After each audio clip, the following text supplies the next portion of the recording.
Very good morning എല്ലാ പ്രേക്ഷകർക്കും 24-ന്റെ വാർത്തോദയത്തിലേക്ക് സ്വാഗതം. വാർത്തകൾ സംഭവിച്ചുകൊണ്ടേയിരിക്കാൻ പോകുന്ന ഒരു ദിനത്തിലേക്കാണ് പ്രേക്ഷകരെ നമ്മൾ ആദ്യം കൂട്ടിക്കൊണ്ടുപോകുന്നത്, അല്ലേ?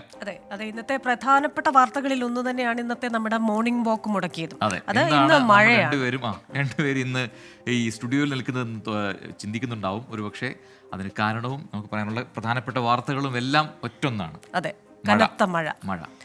ഇന്നത്തെ ദിവസം ഇന്ന് ഡിസംബർ 2 കൊല്ലവർഷം 1200, വൃശ്ചികം 17. അതെ, തിങ്കളാഴ്ച ദിവസമാണ്. അപ്പം എന്താണ് പറയുക, 2 ദിവസത്തെ ആലസ്യമൊക്കെ മാറ്റി വെച്ച് നമ്മൾ ഓഫീസിലേക്കും സ്കൂളിലേക്കും കോളേജിലേക്ക് പോകേണ്ട ദിവസമാണ്. മൺഡേ ആണ്. പക്ഷേ ചില ജില്ലകളിൽ അവധിയുണ്ട്. അപ്പോൾ അത് ഏതൊക്കെയാണ്, എന്തുകൊണ്ട് അവധി, റെഡ് അലേർട്ട് ഏതൊക്കെ ജില്ലകളിലാണ്, മഴ എത്രമാത്രം പെയ്യും, ഇത്തരം കാര്യങ്ങളൊക്കെ പറയാനുണ്ട്. ഒപ്പം ഇവിടെ ആണെങ്കിൽ പോലും പ്രേക്ഷകർ നമ്മുടെ ഒപ്പം ഉണ്ട് എന്ന് നമുക്കറിയാം. പ്രേക്ഷകരുടെ വിശേഷങ്ങൾ അറിയാനുണ്ട്. അപ്പോൾ കമന്റ് ബോക്സ് തുറന്നു വെച്ചിട്ടുണ്ട്. നിങ്ങൾക്ക് കമന്റ് ബോക്സിലേക്ക് വരാം, കമന്റുകൾ രേഖപ്പെടുത്താം. അങ്ങനെ മിണ്ടിയും പറഞ്ഞൊക്കെ നമുക്കൊരു മണിക്കൂർ നേരം പോവാം.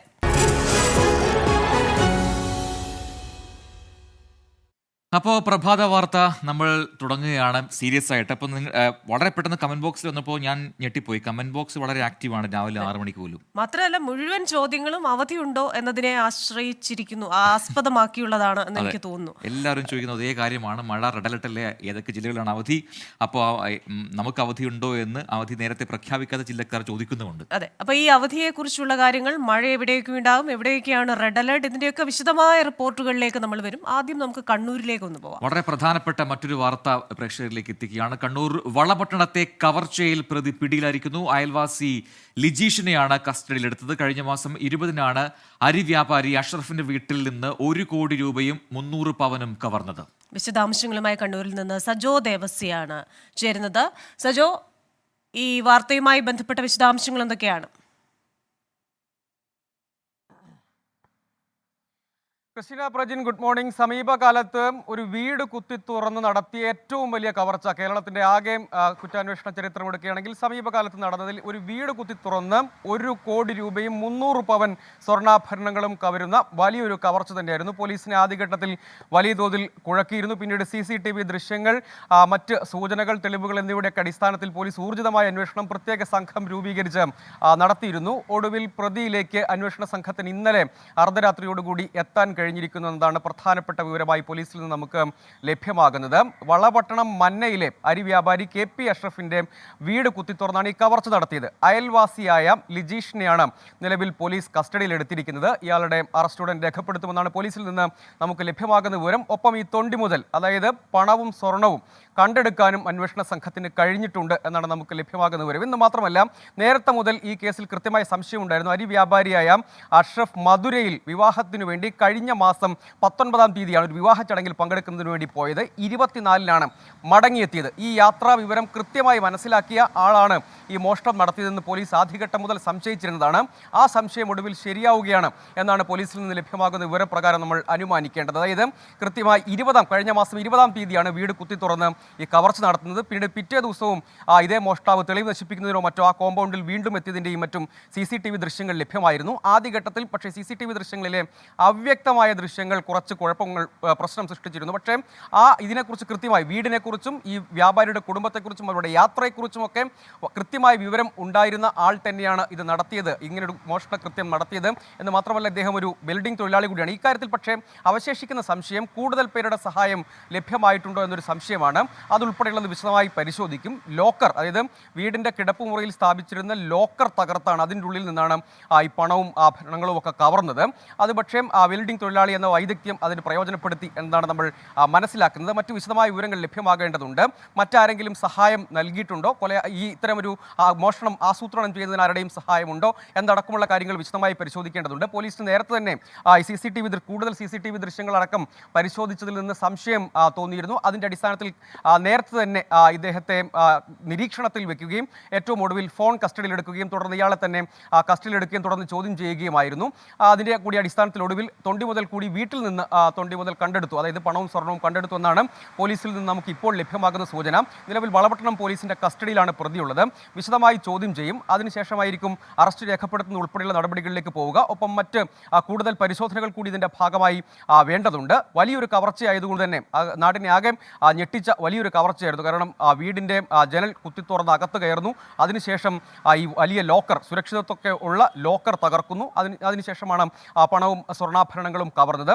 അത് പക്ഷേ കൃത്യമായി എങ്ങനെ കാര്യങ്ങൾ മനസ്സിലാക്കി നേരത്തെ സംശയത്തിന്റെ അടിസ്ഥാനത്തിൽ മറ്റു പലരെയും വീടുമായി പരിചയമുള്ള മറ്റു പലരെയും പോലീസ് സംശയനിഴലിൽ നിർത്തുകയും അതിന്റെ അടിസ്ഥാനത്തിലുള്ള പരിശോധനകൾ മറ്റും നടത്തുകയും ഒക്കെ ചെയ്തു. അല്ലെങ്കിൽ ചോദ്യം ചെയ്യൽ ഒക്കെ നടത്തുകയും ഒക്കെ ചെയ്തിരുന്നു. പക്ഷേ ഏറ്റവും ഒടുവിൽ പോലീസിന് ഈ സംസ്ഥാനത്തെ ആകെ ഞെട്ടിച്ച, അല്ലെങ്കിൽ കണ്ണൂരിനെ ആകെ ഞെട്ടിച്ച വലിയ സംസ്ഥാനത്തിന്റെ കുറ്റാന്വേഷണ ചരിത്രത്തിൽ സമീപകാലത്തെ ഏറ്റവും വലിയ ഒരു മോഷണം എന്ന് വിളിക്കാൻ കഴിയുന്ന കവർച്ചയിൽ പ്രതിയിലേക്ക് എത്താൻ കഴിഞ്ഞിരിക്കുന്നു. പക്ഷേ ഇതിനും അപ്പുറത്തേക്ക് വിശദമായ പരിശോധനകളിലേക്ക് കൂടി പോകേണ്ടതുണ്ട്. ഇയാളുടെ അറസ്റ്റ് രേഖപ്പെടുത്തിയിട്ടുള്ളത് ഈ ചോദ്യം ചെയ്യലിന് ശേഷമായിരിക്കും. ഒപ്പം കൂടുതൽ ആളുകളുടെ സഹായം ലഭ്യമായിട്ടുണ്ടോ, വലിയ വിപുലമായൊരു ആസൂത്രണമൊക്കെ ഇതിനുവേണ്ടി നടത്തിയിട്ടുണ്ട്. ഇതടക്കമുള്ള കാര്യങ്ങളിൽ വിശദമായ പരിശോധനകൾ ആവശ്യമുണ്ട്. കൂടുതൽ വിശദാംശങ്ങൾ ഈ ഘട്ടത്തിൽ പോലീസ് വെളിപ്പെടുത്തുന്നില്ല.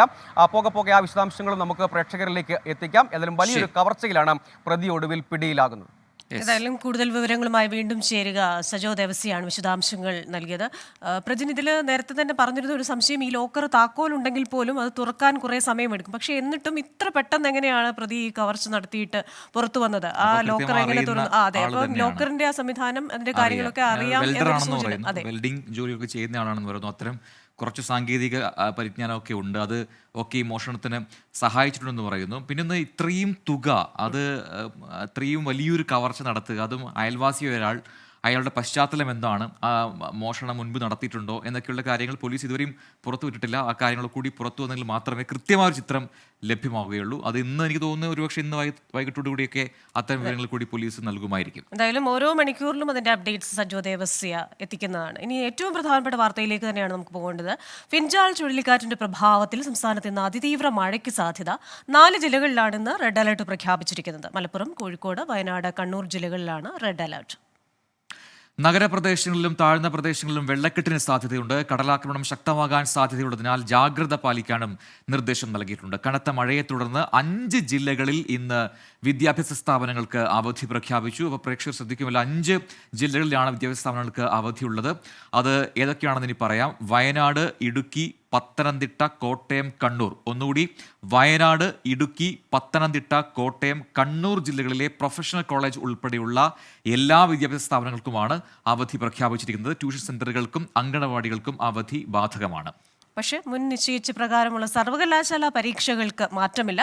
അതുകൊണ്ട് തന്നെ സർവകലാശാല പരീക്ഷകൾ എഴുതാൻ ഇരിക്കുന്നവരെ അവധിയാണെന്ന് പറഞ്ഞിരിക്കരുത്. അവർക്ക് ആ പരീക്ഷ നടക്കുന്നതായിരിക്കും. എന്തായാലും വിവിധ മേഖലകളിൽ നിന്ന് നമ്മുടെ പ്രതിനിധികൾ നമ്മളോടൊപ്പം ചേരുന്നതായിരിക്കും, അല്ലേ? ആദ്യം നമുക്ക് തിരുവനന്തപുരത്ത് AV ജയശങ്കർ ഉണ്ട്.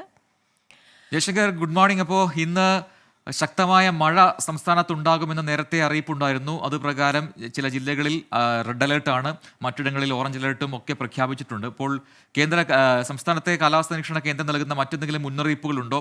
കേന്ദ്രത്തിൽ നിന്നുള്ള മുന്നറിയിപ്പുകളുണ്ടോ? അതൊക്കെ എങ്ങനെയാണ്? ഇന്ന് ഏതൊക്കെ മേഖലകളിലാണ് കൂടുതലായി മഴ പ്രതീക്ഷിക്കുന്നത്? Good morning Prajin and Christina. എന്തായാലും സംസ്ഥാനത്ത് അതിതീവ്ര മഴയുണ്ടാകുമെന്നാണ് കേന്ദ്ര കാലാവസ്ഥാ വകുപ്പ് പറയുന്നത്. 4 ജില്ലകളിൽ നേരത്തെ സൂചിപ്പിച്ചതുപോലെ റെഡ് അലേർട്ട് പ്രഖ്യാപിച്ചിട്ടുണ്ട്. മലപ്പുറം, കോഴിക്കോട്, വയനാട്, കണ്ണൂർ ജില്ലകളിലാണ് റെഡ് അലേർട്ട് ഉള്ളത്. ഒപ്പം തന്നെ എറണാകുളം, ഇടുക്കി, തൃശ്ശൂർ, പാലക്കാട്, കാസർഗോഡ് ജില്ലകളിൽ ഓറഞ്ച് അലേർട്ടും കേന്ദ്ര കാലാവസ്ഥാ വകുപ്പ് പുറപ്പെടുവിച്ചിട്ടുണ്ട്. മറ്റ് ജില്ലകളിൽ മഞ്ഞ മുന്നറിയിപ്പാണ് നിലവിലുള്ളത്. എന്തായാലും ഇതൊക്കെ ഇന്നലെ പ്രഖ്യാപിച്ച മുന്നറിയിപ്പാണ്. ഇതിൽ രാവിലത്തോടു കൂടി മാറ്റം വരുമെന്നാണ് നമ്മൾ പ്രതീക്ഷിക്കുന്നത്. കാരണം ഇന്നലെ പത്തനംതിട്ട ജില്ലയിൽ രാത്രി ഏറെ വൈകിയാണ് റെഡ് അലേർട്ട് പ്രഖ്യാപിച്ചത്. അത് ഇന്ന് പത്തനംതിട്ടയിൽ മഞ്ഞ മുന്നറിയിപ്പാണുള്ളത്. അതുകൊണ്ട് തന്നെ മഴയുടെ തോതൊക്കെ അനുസരിച്ച് പുതിയ കാലാവസ്ഥാ കേന്ദ്രത്തിൻ്റെ പുതിയ അപ്ഡേറ്റ് വരാണ്. എന്തായാലും പൊതുവിൽ സംസ്ഥാനത്ത് കനത്ത മഴ വരുന്ന 2 ദിവസം കൂടി തുടരുമെന്നാണ് കേന്ദ്ര കാലാവസ്ഥാ വകുപ്പ് പറയുന്നത്. ഇതുമായി ബന്ധപ്പെട്ട ജാഗ്രതാ നിർദ്ദേശങ്ങൾ പുലർത്തണമെന്നും അവർ അറിയിക്കുന്നുണ്ട്. ഒപ്പം തന്നെ ഈ മത്സ്യത്തൊഴിലാളി ജാഗ്രതാ നിർദ്ദേശവും നിലനിൽക്കുന്നുണ്ട്. കാരണം കേരള തീരത്ത് നിലവിൽ മത്സ്യബന്ധനത്തിലുള്ള വിലക്ക് തുടരുമെന്നാണ് കാലാവസ്ഥാ വകുപ്പ് പറയുന്നത്. കാരണം ഈ ഫിൻജാൻ ഇഫക്റ്റൊക്കെ ബന്ധപ്പെട്ട് വലിയ തോതിലുള്ള കാറ്റും പ്രശ്നങ്ങളൊക്കെ ഉള്ളതുകൊണ്ട് കടലിൽ പോകുന്ന അത്ര സുരക്ഷിതമല്ല എന്ന് കേന്ദ്ര കാലാവസ്ഥാ നിരീക്ഷണ വകുപ്പ് പറയുന്നു. ഒപ്പം തന്നെ സംസ്ഥാനത്ത് ഈ മലയോര മേഖലകളിൽ കൂടുതൽ ജാഗ്രത വേണമെന്നൊരാവശ്യവും കാലാവസ്ഥാ വകുപ്പ് മുന്നോട്ട് വയ്ക്കുന്നുണ്ട്. എന്തായാലും കൊല്ലം, തിരുവനന്തപുരം ജില്ലകൾ ഏറെക്കുറെ സേഫാണ്. കാരണം ഈ ജില്ലകളിൽ ഒരു തരത്തിലുള്ള മുന്നറിയിപ്പും കാലാവസ്ഥാ വകുപ്പ് ഇതുവരെ പ്രഖ്യാപിച്ചിട്ടില്ല. ഇപ്പോൾ നമ്മൾ തിരുവനന്തപുരത്ത് പക്ഷേ ഒരു മഴയുള്ളതിൻ്റെ ഒരു കോളും തിരുവനന്തപുരത്തില്ല. മൊത്തത്തിൽ ഒരു മൂടിയെ കെട്ടിയ നേരം വെളുക്കുന്നതിൻ്റെ ഒരു അവസ്ഥ മാത്രമേ ഉള്ളൂ. അതിൻ്റെ അപ്പുറത്തേക്ക് തിരുവനന്തപുരത്ത് മഴ എത്തുന്ന ലക്ഷണങ്ങളില്ല. പക്ഷേ മറ്റ് ജില്ലകളിൽ, തിരുവനന്തപുരം, കൊല്ലം ഒഴിച്ച് മറ്റ് ജില്ലകളിൽ വലിയ ജാഗ്രത വേണമെന്ന് കാലാവസ്ഥാ വകുപ്പ് പറയുന്നുണ്ട്. പുതിയ അപ്ഡേറ്റ് എന്തായാലും രാവിലെയോടുകൂടി പുതിയ അപ്ഡേറ്റ് വരും. അപ്പോൾ മഴയുടെ അടുത്ത ഗതി എന്താണെന്ന് കൃത്യമായി അറിയാൻ പറ്റും. Prajina and Christina. ജയശങ്കറാണ് വിശദാംശങ്ങൾ നൽകിയത്. എനിക്ക് സംസ്ഥാനത്ത് ഒരു തോന്നുന്നു പൊതു സാഹചര്യം പറയുകയായിരുന്നു അല്ലേ? പക്ഷേ തിരുവനന്തപുരം കൊല്ലം ഇല്ല എന്ന് പറയുമ്പോൾ ആ ഫിഞ്ചാൽ ചുഴലിക്കാറ്റിന്റെ റൂട്ട് അങ്ങനെയായിരുന്നു എന്ന് തോന്നുന്നു അല്ലേ? അത് തിരികെ പോകുമ്പോൾ വടക്കൻ കേരളത്തിൽ പ്രധാനമായും കൂടുതലൊരു പ്രഭാവം ഉണ്ടാകുന്നു. അത് മധ്യ കേരളത്തിലും കുറച്ച് ഭാഗത്തുകൂടെ ഇമ്പാക്ട് ഉണ്ടാകുന്നതാണ് എപ്പോഴായിരിക്കും മഴ കൂടുതലായി പെയ്യുക എന്നുള്ളതാണ്. ഇപ്പോൾ എനിക്ക് തോന്നുന്നു പലയിടങ്ങളിലും ഈ ചാറ്റൽ മഴയൊക്കെ ഉള്ളൂ. അത്തരം വിവരങ്ങൾ നമ്മുടെ കമന്റ് ബോക്സിൽ നമ്മുടെ പ്രേക്ഷകരും വിവിധ ജില്ലകളിൽ നൽകുന്നുണ്ട്. നമുക്ക് മലപ്പുറത്തേക്കൊന്ന് പോയി നോക്കാം, എന്താണ് അവിടുത്തെ സാഹചര്യം എന്ന് നോക്കാം. സമീർ ബിൻ കരീമാണ് അവിടെ നിന്നും വിവരങ്ങളുമായി ചേരുന്നത്. Sameer, very good morning. ഈ മലപ്പുറത്ത് നല്ല മഴയാണെന്ന് പല പ്രേക്ഷകരും പറയുന്നുണ്ട്. മലപ്പുറത്ത് അവധിയില്ല, പക്ഷെ നല്ല മഴയുണ്ട് എന്ന് പറയുന്നുണ്ട്. എന്താണ് മലപ്പുറത്തു നിന്നുള്ള യഥാർത്ഥ അവസ്ഥ? Very good morning Christina and Prajin. ഞാനിപ്പോൾ നിൽക്കുന്നത് മലപ്പുറത്ത് തന്നെയാണ്. ശക്തമായ മഴ ഇവിടെ ഇല്ല എന്നുള്ളതാണ് യാഥാർത്ഥ്യം. മലപ്പുറത്തിന്റെ മലയോര മേഖലയിലെ ചിലയിടങ്ങളിൽ ഒറ്റപ്പെട്ട മഴയുണ്ട് എന്നുള്ളതാണ് നമുക്ക് ലഭ്യമായിരിക്കുന്ന വിവരം. എന്നാൽ റെഡ് അലേർട്ടാണ് ജില്ലയിൽ ഇന്ന് പ്രഖ്യാപിച്ചിരിക്കുന്നത്. അതുകൊണ്ട് തന്നെ അതിന് ആനുപാതികമായ ഒരു അല്ലെങ്കിൽ അതനുസരിച്ചുള്ള ഒരു മഴ ജില്ലയിൽ ഇല്ല എന്നുള്ളതാണ് ഏറെ യാഥാർത്ഥ്യമായിട്ടുള്ളൊരു കാര്യം. ഇന്നലെ രാത്രിയിലും ശക്തമായ മഴ ജില്ലയിൽ പെയ്തിട്ടില്ല. ഒറ്റപ്പെട്ട മഴ മാത്രമാണ് ഉണ്ടായിരുന്നത് എന്നുള്ളതാണ് നമുക്ക് ജില്ലയിലെ വിവിധയിടങ്ങളിൽ നിന്ന് മനസ്സിലാക്കാനായിട്ട് കഴിയുന്നത്. എന്നാൽ ഇന്ന് ശക്തമായ മുന്നറിയിപ്പാണ് ജില്ലാ കളക്ടർ ഉൾപ്പെടെയുള്ളവർ മലപ്പുറം ജില്ലയിൽ പ്രഖ്യാപിച്ചിരിക്കുന്നത്. കാരണം ക്വാറി പ്രവർത്തനങ്ങളെല്ലാം തന്നെ ഇന്ന് റെഡ് അലേർട്ട് ആയതിനാൽ നിർത്തിവെക്കാനുള്ള നിർദ്ദേശം ജില്ലാ കളക്ടർ നൽകിയിരിക്കുകയാണ്. ജില്ലയിൽ ഒരു ക്വാറിയും ഇന്ന് പ്രവർത്തിക്കാൻ പാടില്ല എന്നുള്ളതാണ് കളക്ടർ നൽകിയിരിക്കുന്ന മുന്നറിയിപ്പ്. അതോടൊപ്പം തന്നെ ജില്ലയുടെ മലയോര മേഖലയിലുള്ളവർ, പ്രത്യേകിച്ച് നിലമ്പൂർ, പോത്തുക്കൽ, മുണ്ടേരി ഉൾപ്പെടെയുള്ള ഇടങ്ങളിലുള്ളവർ ശക്തമായ ജാഗ്രത പാലിക്കണം എന്നുള്ളതാണ് കളക്ടർ മുന്നറിയിപ്പ് നൽകിയിരിക്കുന്നത്. ഈ മേഖലയിൽ വിനോദസഞ്ചാരത്തിന്റെ ഭാഗമായി മറ്റും തന്നെ യാത്രകൾ ഒഴിവാക്കാനും ശക്തമായ നിർദ്ദേശം നൽകിയിരിക്കുകയാണ്. അതോടൊപ്പം തന്നെ മലപ്പുറത്തിന്റെ ഈ പുഴയോരത്ത് താമസിക്കുന്നവർക്കും ശക്തമായ ജാഗ്രതാ മുന്നറിയിപ്പ് നൽകിയിരിക്കുകയാണ്. പുഴയിൽ ഒരുപക്ഷെ പെട്ടെന്നൊക്കെ വെള്ളം ഉയരുന്നൊരു സാഹചര്യമുണ്ട്. അതുകൊണ്ട് തന്നെ അത്തരത്തിൽ പുഴയിൽ പെട്ടെന്നൊക്കെ വെള്ളം ഉയരുന്നൊരു സാഹചര്യം ഉണ്ടാകും. അതുകൊണ്ട് തന്നെ പുഴയിലൊക്കെ തന്നെ ഇറങ്ങരുത് എന്നുള്ളതാണ് ജില്ലാ ഭരണകൂടം നൽകുന്ന നിർദ്ദേശം. പ്രത്യേകിച്ച് മലപ്പുറത്തിന്റെ തമിഴ്നാട് ഉൾപ്പെടെയുള്ള മലയോര മേഖലയിൽ ശക്തമായ മഴ പെയ്യുകയാണെങ്കിൽ മലപ്പുറത്തെ പുഴയിലെല്ലാം തന്നെ വെള്ളം ഉയരുന്നൊരു സാഹചര്യം ഉണ്ടാകും. അതുകൊണ്ട് തന്നെ ശക്തമായ മുന്നറിയിപ്പാണ് ജില്ല നൽകിയതെങ്കിലും നിലവിൽ ശക്തമായ ഒരു മഴയില്ല. ഞാനിപ്പോൾ നിൽക്കുന്ന കുട പോലും ഇല്ലാതെയാണ് ഇവിടെ നിൽക്കുന്നത്. അതുകൊണ്ട് തന്നെ ചാറ്റൽ മഴ മാത്രമാണ് നിലവിൽ മലപ്പുറത്തിന്റെ മറ്റുള്ള ഇടങ്ങളിൽ ഉള്ളത് എന്നുള്ളതാണ് യാഥാർത്ഥ്യം. ഇപ്പോ ഈ പറയുന്നത് പോലെ ആ കാറ്റിന്റെ ഒരു പ്രഭാവം ഒഴിയുന്ന സമയമാണ്. അതുകൊണ്ട് ഏത് സമയത്താണ് മഴ പെയ്യുന്നതെന്ന് നമുക്ക് പറയാനാവില്ല. ഇപ്പോൾ മഴയില്ലെങ്കിൽ പോലും റെഡ് അലേർട്ട് ഉള്ള ജില്ലയാണ്. അതുകൊണ്ട് എല്ലാവരും തന്നെ വളരെ ജാഗ്രത പാലിക്കണമെന്ന് തന്നെയല്ലേ ഈ കളക്ടർ നൽകുന്ന നിർദ്ദേശത്തിന്? ഇപ്പോൾ ചിലർ വിചാരിക്കും ഇപ്പോൾ മഴയില്ലല്ലോ, എന്നാൽ പിന്നെ പുറത്തിറങ്ങിയേക്കാം, അല്ലെങ്കിൽ ഈ പറയുന്ന പുഴയിലൊക്കെ ഒന്ന് പോയേക്കാം. പക്ഷെ അത്തരം നിർദ്ദേശങ്ങൾ കർശനമായി പാലിക്കണമെന്ന് തന്നെയല്ലേ? തീർച്ചയായും അങ്ങനെ തന്നെയാണ്. കാരണം മലപ്പുറത്തിന്റെ പുഴയുടെ ഒരു പ്രത്യേകത എന്നാൽ പ്രത്യേകിച്ച് നമ്മുടെ നീലഗിരി ഉൾപ്പെടെയുള്ള ഇടങ്ങളിൽ ശക്തമായ മഴ പെയ്യുകയാണെങ്കിൽ മലപ്പുറത്തെ പുഴകളിൽ അതിന്റെ ജലനിരപ്പ് വളരെ പെട്ടെന്ന് തന്നെ ഉയരുന്ന ഒരു സാഹചര്യം ഉണ്ടാകും. മലപ്പുറത്തെ പുഴയിൽ വെള്ളം ഉയരണമെങ്കിൽ മലപ്പുറത്ത് മഴ പെയ്യണമെന്നില്ല എന്നുള്ളതാണ് യാഥാർത്ഥ്യം. അതുകൊണ്ട് തന്നെ ഏത് നിമിഷവും പുഴയിലൊക്കെ തന്നെ വെള്ളം ഉയരുന്ന ഒരു സാഹചര്യം ഉണ്ടാകും. അതുകൊണ്ട് കൃത്യമായ ജാഗ്രത എല്ലാവരും തന്നെ പാലിക്കണം.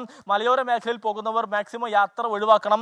ഈ മലയോര മേഖലയിൽ വിനോദസഞ്ചാരികൾ പോകാൻ പാടില്ല എന്നുള്ള നിർദ്ദേശവും കളക്ടർ നൽകി. ഒപ്പം തന്നെ പുഴയുടെ തീരത്ത് താമസിക്കുന്നവരൊക്കെ തന്നെ ശക്തമായ ജാഗ്രത പാലിക്കണം. പുഴയിൽ ഇറങ്ങരുത്. ഒപ്പം തന്നെ മലയോര മേഖലയിലുള്ളവർ അതിയായ ജാഗ്രത പാലിക്കണം. ഇത്തരം നിർദ്ദേശമാണ് നിലവിൽ ജില്ലാ ഭരണകൂടം നൽകിയിരിക്കുന്നത്. ഈ ശക്തമായ മഴ ഇന്നുണ്ടാകുമെന്നുള്ളതാണ് മുന്നറിയിപ്പ്. ഒപ്പം തന്നെ റെഡ് അലേർട്ടും പ്രഖ്യാപിച്ചിരിക്കുകയാണ്. അതുകൊണ്ട് ആ ഒരു പശ്ചാത്തലത്തിൽ കൂടിയാണ് ഈ ക്വാറി പ്രവർത്തനമെല്ലാം തന്നെ സമീറും സുരക്ഷിതനായി തുടരുക. മലപ്പുറം ജില്ലയിൽ ഇപ്പോൾ കടുത്ത മഴയില്ല, മഴ പോലും ഇല്ലാത്ത ചില മേഖലകളുണ്ട്. പക്ഷേ റെഡ് അലേർട്ട് ഉണ്ട്, കളക്ടർ നൽകിയിരിക്കുന്ന ജാഗ്രതാ നിർദ്ദേശമുണ്ട്, മലപ്പുറത്തിൻ്റെതായ പ്രത്യേകതകളുണ്ട്. അതുകൊണ്ട് പ്രേക്ഷകർ അത് കൃത്യമായി പാലിക്കുക. ഏത് സമയത്ത് എന്ത് സംഭവിക്കുമെന്ന് നമ്മുടെ മുൻപ് സംഭവിച്ച പല കാര്യങ്ങളും നമുക്കറിയാം. അതുകൊണ്ട് മലപ്പുറം ജില്ലയിലുള്ളവർ ജാഗ്രത പാലിക്കുക. ഇനി കോഴിക്കോട് നിന്നും അഭിജിത്ത് മുഴക്കുന്നുണ്ട്. എനിക്ക് തോന്നുന്നു നമ്മുടെ പ്രതിനിധികൾ നിൽക്കുമ്പോൾ തന്നെ അറിയാം, ആകെ കുടചൂടി നിൽക്കുന്നത് അഭിജിത്ത് മാത്രമാണ്. കോഴിക്കോട് മഴയുണ്ട് എന്നാണ് അപ്പോൾ അതിനർത്ഥം. അഭി, ഗുഡ് മോർണിംഗ്. ഇപ്പോൾ നമ്മുടെ കമന്റ് ബോക്സിലുണ്ട് കോഴിക്കോട് ഹെവി റെയിൻ ആണെന്ന് കുറേ പ്രേക്ഷകർ പറയുന്നുണ്ട്. അങ്ങനെയാണോ? ഇപ്പം അഭിയുള്ള നഗരമേഖലയിലൊക്കെ സാമാന്യം ചെറിയ ചാറ്റൽ മഴ മാത്രമേ ഉള്ളൂ, പക്ഷേ മലയോര മേഖലയിലൊക്കെ മഴയുണ്ട് എന്ന രീതിയിലുള്ള കമന്റുകളൊക്കെ വരുന്നുണ്ട്. എന്താണ് സാഹചര്യം കോഴിക്കോട് ജില്ലയിൽ?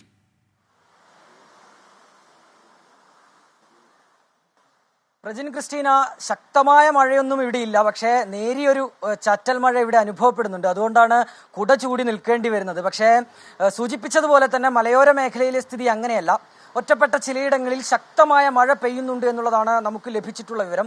അതുപോലെ തന്നെ ഇന്നലെയും അങ്ങനെ തന്നെയായിരുന്നു. രാത്രി ഏറെ നേരം നീണ്ടു നിൽക്കുന്ന ശക്തമായ മഴ നഗരമേഖലയിലും ലഭിച്ചിരുന്നു. കോഴിക്കോടിന്റെ കാര്യം നമുക്കറിയാം. ശക്തമായ ഒരു മഴ പെയ്താൽ, അത് അല്പസമയം നീണ്ടു നിൽക്കുന്ന ഒരു മഴ പെയ്താൽ തന്നെ പലയിടങ്ങളിലും വെള്ളം കയറുന്ന ഒരു സാഹചര്യമുണ്ട്. ഇന്നലെയും സമാനമായ രീതിയിൽ തന്നെ ഈ മിഠായി തെരുവിന്റെ സമീപത്തൊക്കെ വെള്ളം കയറുന്ന ഒരു സ്ഥിതി ഉണ്ടായിരുന്നു. അല്പസമയം കഴിയുമ്പോൾ ഈ മഴ ഒന്ന് ശമിച്ചു കഴിയുമ്പോൾ അത് താവുകയും ചെയ്യും. പക്ഷേ ജില്ലയിൽ ഇന്ന് റെഡ് അലേർട്ടാണ് പ്രഖ്യാപിച്ചിട്ടുള്ളത്. അതായത് ശക്തമായ ഒരു മഴയ്ക്ക്, അതിശക്തമായ ഒരു മഴയ്ക്കുള്ള മുന്നറിയിപ്പ് കാലാവസ്ഥാ നിരീക്ഷണ കേന്ദ്രമൊക്കെ നൽകുന്നുണ്ട്. അതുമായി ബന്ധപ്പെട്ട് പ്രത്യേകിച്ച് ഒരു മുന്നറിയിപ്പ് അല്ലെങ്കിൽ ആ രീതിയിൽ ഒരു മുന്നറിയിപ്പ് കലക്ടറുടെ ഭാഗത്തുനിന്നുണ്ടായിട്ടില്ല. അതായത് സ്കൂളുകൾക്ക് അവധി പ്രഖ്യാപിക്കുന്നത് പോലെയുള്ള അത്തരം തീരുമാനങ്ങളൊന്നും വന്നിട്ടില്ല. പക്ഷേ ഏറ്റവും പ്രധാനപ്പെട്ട കാര്യം ജാഗ്രത പാലിക്കണം എന്നുള്ളത് തന്നെയാണ്. സമീർ സൂചിപ്പിച്ചതുപോലെ തന്നെ ഈ മലപ്പുറത്തിന്റെ സ്ഥിതി പോലെ തന്നെ കോഴിക്കോടും സമാനമായ സാഹചര്യങ്ങൾ ഉണ്ടാകാറുണ്ട്. ഈ മഴ കനക്കുന്ന വേളകളിൽ പുഴകളിൽ വെള്ളം കയറുകയും അതുപോലെ തന്നെ ഈ മണ്ണിടിച്ചിൽ അതുപോലെയുള്ള സാഹചര്യങ്ങളൊക്കെ ഉണ്ടാകാറുണ്ട്. അതിനാൽ തന്നെ ജാഗ്രത പാലിക്കുക എന്നുള്ളതാണ് ഏറ്റവും പ്രധാനപ്പെട്ട കാര്യം. മലയോര മേഖലയിലേക്കൊക്കെ പോകുന്നവർ ആ രീതിയിലുള്ള മുൻകരുതൽ എടുക്കുക. പുഴയുടെ തീരങ്ങളിൽ താമസിക്കുന്നവരും, പ്രത്യേകിച്ച് ഇരുവഞ്ഞി, ചാലിയാർ പോലെയുള്ള പുഴകളുണ്ട്. മഴ പെയ്യുമ്പോൾ ഉടൻ തന്നെ അത് നിറഞ്ഞു കവിയുന്ന ഒരു സ്ഥിതിവിശേഷവും നമ്മൾ കാണാറുണ്ട്. അതിനാൽ തന്നെ പ്രത്യേകിച്ച് മുന്നറിയിപ്പുകൾ അങ്ങനെ നൽകിയിട്ടില്ലെങ്കിൽ കൂടി വേണ്ട മുൻകരുതലുകൾ ആളുകളുടെ ഭാഗത്തുനിന്നുണ്ടാവുക എന്നുള്ളത് തന്നെയാണ് ഏറ്റവും പ്രധാനപ്പെട്ട കാര്യം. ഞാൻ നേരത്തെ സൂചിപ്പിച്ചതുപോലെ തന്നെ നഗരമേഖലയിൽ ചെറിയൊരു ചാറ്റൽ മഴ അനുഭവപ്പെടുന്നുണ്ട്. പക്ഷേ മലയോര മേഖലയിൽ ചിലയിടങ്ങളിൽ ഒറ്റപ്പെട്ട അതിശക്തമായ മഴയും ലഭിക്കുന്നുണ്ട്. ശരി, അപ്പോൾ അതാണ് കോഴിക്കോട്ടെ സാഹചര്യം. നോക്കുക, ഈ 4 ജില്ലകൾ, മലബാർ മേഖലയിലെ 4 ജില്ലകൾക്കും റെഡ് അലേർട്ട് ആണെന്ന കാര്യം ഒരിക്കൽ കൂടി എടുത്തു പറയുന്നു. അതുകൊണ്ട് തന്നെ അതിൻ്റെതായ രീതിയിലുള്ള ജാഗ്രതാ നിർദ്ദേശം നൽകിയിട്ടുണ്ട്. അത് കൃത്യമായി പാലിക്കേണ്ടതുണ്ട് എന്ന് ജില്ലാ കളക്ടർമാർ അത് ഉറപ്പിച്ച് പറയുന്നുമുണ്ട്. അതുപോലെ ഓരോ ജില്ലയിലെയും പ്രേക്ഷകർക്ക് നമ്മുടെ സ്ക്രീനിൽ ഈ അലേർട്ടുകൾ കാണിക്കുന്നുണ്ട്. അപ്പം നിങ്ങളുടെ ജില്ലയിൽ റെഡ് അലേർട്ട് ആണോ, യെല്ലോ അലേർട്ട് ആണോ, അതോ പ്രത്യേകിച്ച് അലേർട്ടൊന്നും ഇല്ലാത്ത ഗ്രീൻ സിറ്റുവേഷൻ ആണോ എന്നൊക്കെ ആ ഒരു സ്ക്രീനിൽ നോക്കിയാൽ മനസ്സിലാകുന്നതാണ്. അപ്പോൾ അതിനനുസരിച്ചുള്ള മുന്നറിയിപ്പുകൾ, മുൻകരുതലുകൾ നിങ്ങൾ എടുക്കുക. യെസ്, നമുക്കിനി കണ്ണൂരിലേക്ക് ഒന്ന് പോവാം. കണ്ണൂരും റെഡ് അലർട്ട് ആണ്. കണ്ണൂരിൽ നിന്നും സജോ ദേവസ്യ ഈ വാർത്തയുടെ വിശദാംശങ്ങളുമായി ചേരുന്നുണ്ട്. Sajo, good morning. കണ്ണൂരിലും ഇന്ന് റെഡ് അലർട്ട് ആണ്. എനിക്ക് തോന്നുന്നു അവിടുത്തെ അവധി പ്രഖ്യാപനമൊക്കെ ഏറ്റവും ഒടുവിൽ ഒരു 4 മണിക്കൂർ മുൻപ് മാത്രമാണ് കളക്ടറുടെ ഭാഗത്തും ഉണ്ടായതെന്ന് ഞാൻ മനസ്സിലാക്കുന്നു. ആ രീതിയിലുള്ള അറിയിപ്പുകളാണ് തന്നിരിക്കുന്നത്. അപ്പോൾ ഏതൊക്കെ ഇടങ്ങളിലാണ് കണ്ണൂരിൽ മഴ കൂടുതലായി ഇപ്പോൾ പെയ്തിരിക്കുന്നത്? ഇനിയുള്ള സാധ്യത എന്താണ് ജില്ലയിൽ? പ്രജിന്, ഏറ്റവും ഒടുവിലെ അപ്ഡേറ്റ് പ്രകാരം കണ്ണൂർ ജില്ലയിൽ റെഡ് അലേർട്ടാണ് പ്രഖ്യാപിച്ചിരിക്കുന്നത്. അപ്ഡേറ്റിൽ ഒരുപക്ഷെ മാറ്റം വന്നേക്കാം. നേരത്തെ പ്രജിൻ സൂചിപ്പിച്ചതുപോലെ തന്നെ ജില്ലയിലെ മുഴുവൻ വിദ്യാഭ്യാസ സ്ഥാപനങ്ങൾക്കും കലക്ടർ അവധി നൽകിയിട്ടുണ്ട്. പക്ഷേ ഈ അവധി തീരുമാനം ഉണ്ടായത് ഇന്ന് പുലർച്ചെ 1 മണിയോടുകൂടിയാണ്. അതുകൊണ്ട് പല ആളുകളും, പ്രേക്ഷകരും വിദ്യാർത്ഥികളും ഒക്കെ ആ കാര്യങ്ങൾ മനസ്സിലാക്കിയും അറിഞ്ഞും വരുന്നതേ ഉണ്ടാവുകയുള്ളൂ. അവധി പ്രഖ്യാപിച്ചതിന് അത്രയും സമയമെടുത്തു എന്നതുകൂടി കാണണം. ജില്ലയെ സംബന്ധിച്ച് ഇന്നലെ രാത്രി ശക്തമായ മഴ ലഭ്യമായി. അതേസമയം മലയോര മേഖലകളിലാണ് കൂടുതൽ മഴ ലഭിച്ചത്. പക്ഷേ ശക്തി കുറഞ്ഞ മഴയാണ്. ഞാൻ ഇപ്പോൾ നിൽക്കുന്നത് നഗരമേഖലയിലാണ്. നഗരത്തിൽ രാത്രിയിൽ മഴയുണ്ടായിരുന്നു, പക്ഷേ ഇപ്പോൾ മഴ മാറി നിൽക്കുകയാണ്. അതേസമയം മലയോര മേഖലയിൽ, അതായത് ഇരിട്ടി, ചെറുപുഴ ഉൾപ്പെടുന്ന മലയോര പ്രദേശങ്ങളിൽ കാര്യമായ മഴ ലഭ്യമായിരുന്നു. പക്ഷേ അത് വലിയ ശക്തമായ മഴയല്ല. എന്നാൽ മഴ ലഭ്യമാവുകയും ചെയ്യുന്നുണ്ട്. ഇടവിട്ടുള്ള മഴ വിവിധയിടങ്ങളിൽ ലഭ്യമാകുന്നുണ്ട്. അതേസമയം കർശന ജാഗ്രതാ മുന്നറിയിപ്പ് ജില്ലാ ഭരണകൂടം തന്നെ നൽകിയിട്ടുണ്ട്. അതായത് ശക്തമായ കാറ്റിനും മഴയ്ക്കും മണ്ണിടിച്ചിലിനും സാധ്യതയുണ്ട് എന്ന മുന്നറിയിപ്പാണ്. ഒപ്പം തീരദേശ മേഖലകളിലും ശക്തമായ ജാഗ്രതാ നിർദ്ദേശമുണ്ട്. കടൽക്ഷോഭത്തിനുള്ള സാധ്യതയുണ്ട്. മലയോര മേഖലകളിലൂടെയുള്ള, അതായത് അനാവശ്യ യാത്രകൾ ഒഴിവാക്കുക. ഒപ്പം ജലാശയങ്ങളിൽ കൂടുതൽ ജലനിരപ്പ് ഉയരാനുള്ള ഒരു സാധ്യതാ മുന്നറിയിപ്പ് കൂടി നൽകിയിട്ടുണ്ട്. അങ്ങനെ കർശന ജാഗ്രതാ മുന്നറിയിപ്പുണ്ട്. പക്ഷേ നിലവിൽ ലഭ്യമായ മഴയുടെ അളവ്, വിവിധ മേഖലകളിൽ നിന്ന് ലഭ്യമായ വിവരങ്ങൾ പരിശോധിച്ചാൽ വലിയ മഴ ലഭ്യമായിട്ടില്ല. അതേസമയം വിവിധയിടങ്ങളിൽ ഇടവിട്ടുള്ള ഒറ്റപ്പെട്ട മഴ തുടരുകയും ചെയ്യുന്നുണ്ട്. ശരി, വിവിധ മേഖലകളിൽ നിന്ന് നമ്മുടെ പ്രതിനിധികളാണ് വിശദാംശങ്ങൾ നൽകിയത്. പ്രജിൻ, ഈ കോട്ടയത്തെ സിറ്റുവേഷൻ കൂടെ നമുക്ക് നോക്കണമെന്ന്. കോട്ടയത്തെ ജില്ലാ കളക്ടർ ഇന്നലെ കുറച്ച് മണിക്കൂറുകൾക്ക് മുമ്പ് ഇട്ട പോസ്റ്റ്, ശക്തമായ മഴ തുടരുന്ന സാഹചര്യത്തിൽ ഈരാറ്റുപേട്ട വാഗമൺ റോഡിൽ വരെ രാത്രികാല യാത്രയും കോട്ടയം ജില്ലയിലെ വിനോദസഞ്ചാര കേന്ദ്രങ്ങളായ വാഗമൺ, ഇല്ലിക്കൽക്കല്ല്, മാർമല അരുവി, ഇലവീഴ, പൂഞ്ചിറ എന്നിവിടങ്ങളിലേക്കുള്ള പ്രവേശനവും ഡിസംബർ 4 വരെ നിരോധിച്ചിട്ടുണ്ട്. ഒപ്പം തന്നെ ഒരു ക്വാറി പ്രവർത്തനങ്ങളും അവിടെ നടത്താൻ പാടില്ല എന്നും പറഞ്ഞിട്ടുണ്ട്. അപ്പോൾ കോട്ടയം ജില്ലയിലുള്ളവരും ഇതൊക്കെ ഒരു ജാഗ്രതാ നിർദ്ദേശമായി മനസ്സിൽ കരുതുക. അപ്പോൾ ഈ അലേർട്ടുകളൊക്കെ നമ്മുടെ വിൻഡോയിൽ കാണിക്കുന്നുണ്ട്. പ്രേക്ഷകർ അതൊന്ന് നോക്കുക.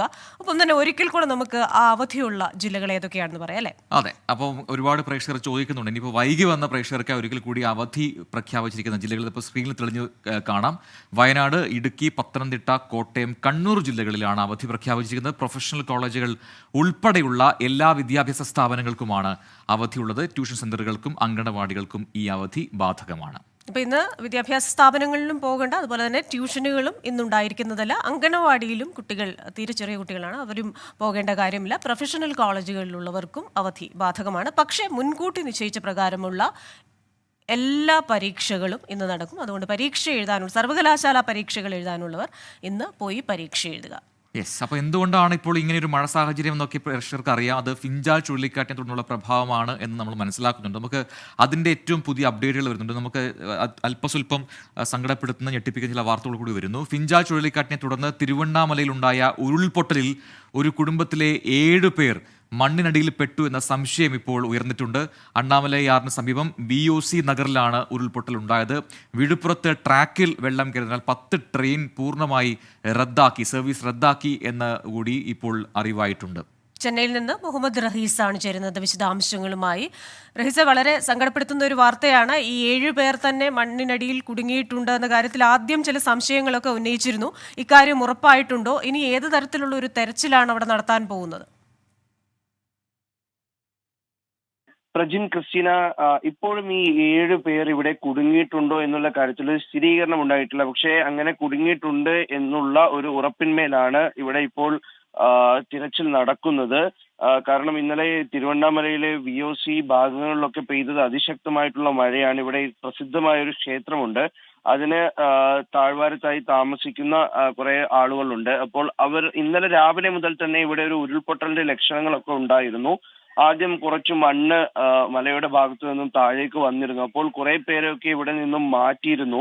കാര്യം, ഒരു വീടിന്റെ ഏതാണ്ട് ഒരു കാൽഭാഗത്തോളം ഒക്കെ നിറയുന്ന തരത്തിലേക്ക് മണ്ണ് രാവിലെ വന്നത് മൂലമാണ് ഇവരെ മാറ്റിയത്. പക്ഷേ അവിടെ നിന്നും ഒഴിഞ്ഞു പോകാൻ ചില കുടുംബങ്ങൾ തയ്യാറായിരുന്നില്ല. അങ്ങനെ ഒഴിഞ്ഞു പോകാതിരുന്ന ഒരു 3 വീടുകൾ ഏതാണ്ട് പൂർണ്ണമായും മൂടുന്ന തരത്തിലാണ് രാത്രി ഒരു വലിയ പാറയും ഒപ്പം തന്നെ മണ്ണും ഒക്കെ താഴേക്ക് വന്നത്. അങ്ങനെ ഈ വീട് ഏതാണ്ട് പൂർണ്ണമായും 3 വീടുകൾ മൂടി.